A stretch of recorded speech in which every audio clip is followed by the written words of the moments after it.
Bienvenue dans ce décryptage. Aujourd'hui, on va s'intéresser à un vrai choc frontal, l'affrontement entre une tendance alimentaire colossale sur Internet et la réalité microscopique, à la fois complexe et élégante, de l'intestin humain. On a d'un côté ce qui buzz en ligne et de l'autre le fonctionnement réel et fascinant de notre métabolisme, et c'est exactement ce qu'on va démêler ensemble.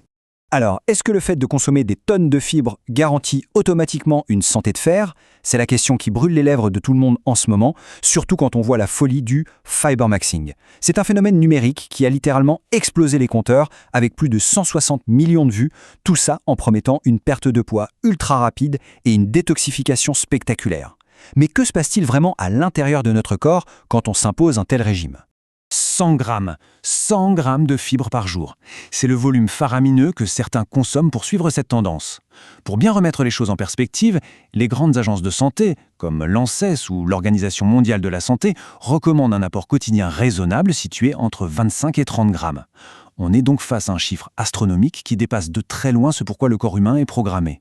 Première partie, le phénomène du fibermaxing, ou la tendance virale d'Internet. En fait, l'industrie agroalimentaire n'a pas mis longtemps à flairer le filon en inondant le marché de produits dits ultra enrichis. On a créé un contraste totalement artificiel par rapport aux végétaux entiers.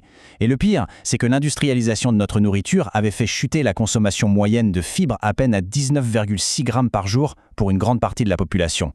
On est donc passé d'un extrême, une carence quasi générale, à l'extrême inverse. Une surdose absolue et totalement forcée. C'est le fameux effet de balancier.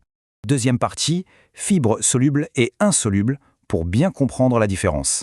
Parce que oui, que sont vraiment les fibres ? Eh bien, ce sont des glucides spécifiques que l'organisme humain n'a tout simplement pas les enzymes pour décomposer tout seul. Et là, il y a une vraie différence fonctionnelle.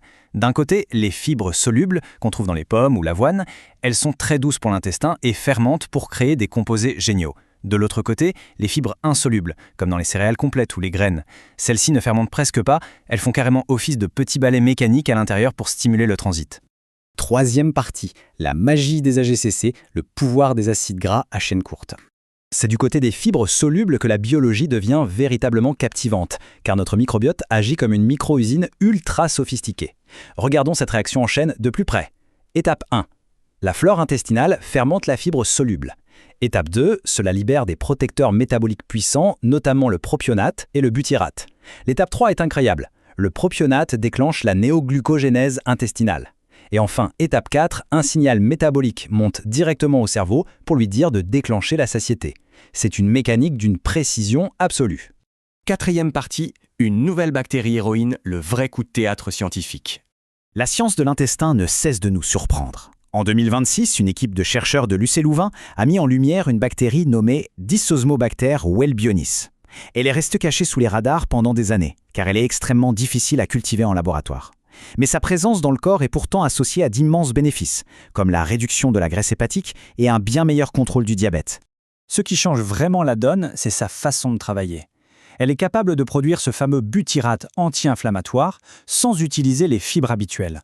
À la place, elle utilise du myoinositol, un nutriment très présent dans de nombreux fruits, céréales et légumineuses. C'est littéralement un plan B miraculeux pour tous les systèmes digestifs plus fragiles qui ne supportent pas les régimes ultra riches en fibres. Cinquième partie, les dangers de l'excès, ou quand le système rompt. Mais alors, que se passe-t-il quand on force la machine avec 100 grammes de fibres par jour ? Eh bien, on annule tous ces beaux bénéfices. D'abord, le microbiote sature complètement, ce qui provoque une fermentation excessive et des gaz douloureux. Ensuite, si l'hydratation ne suit pas, la fibre devient un véritable ciment dans les intestins, causant une constipation sévère. Le plus ironique dans tout ça, cet excès bloque complètement l'absorption des minéraux vitaux. Le fer n'est plus assimilé, ce qui mène à l'anémie, le zinc chute, ce qui plombe l'immunité, et le manque de magnésium donne des crampes. Bref, cet excès engendre paradoxalement une forme de malnutrition.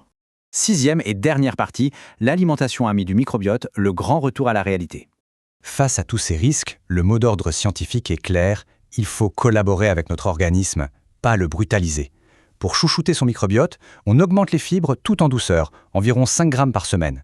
Il faut absolument boire au minimum 2 litres d'eau par jour pour prévenir ce redoutable effet ciment. Et bien sûr, le secret réside dans la diversité.